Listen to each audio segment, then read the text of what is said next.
All right, who does not love a party? Especially when it's the Horseshoe, yeah. This is the big celebration.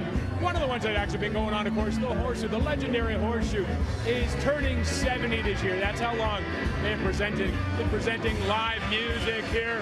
We've got bands on stage. I saw Jim Cuddy from Blue Rodeo, Johnny Faye from the Tragically Hip here tonight as well. They've all played here. And of course, the big question for so many people is, what's your favorite show you ever saw? Not an easy choice. Just a few months ago, Teenage had they're celebrating. Yeah. I can't say my favorite. I love everything. A lot of shows have been really great here. There have been so many. Probably, I've played this place too many times, so I can't say that.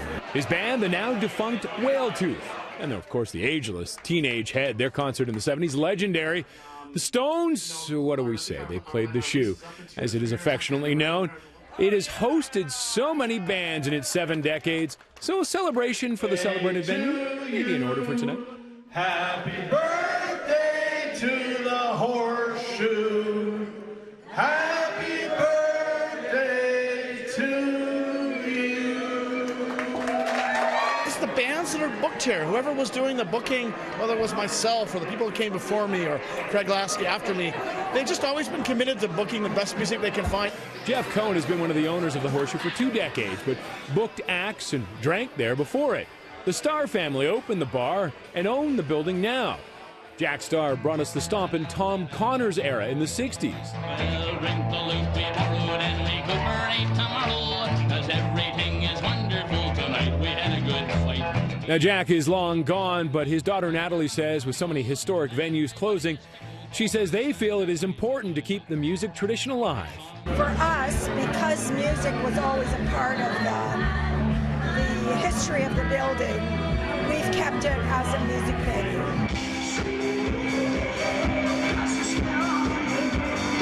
Now, another key to the success of the Shoe is they never rest on their laurels. They're always looking for new acts, like Lindsay, Ontario's The Kents, who just played a sold-out show here.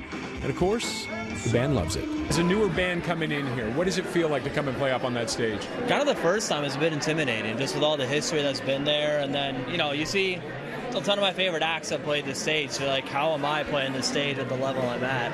2 final stories about this place. First, that Stone show in the late 90s. It almost didn't happen. We'll let Mr. Cohen explain.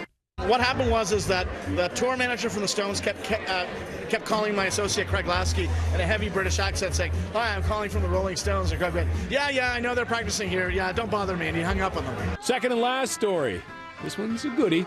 Best excuse to throw 2 people out? It involved the Little People convention about 10 years ago here in town. Longtime bartender Teddy Fury was there. The Little People all showed up, and they were the stoner Little People too. So it was the best. It really was great. And you look over, and 2 of them are getting jiggy on the old pool table.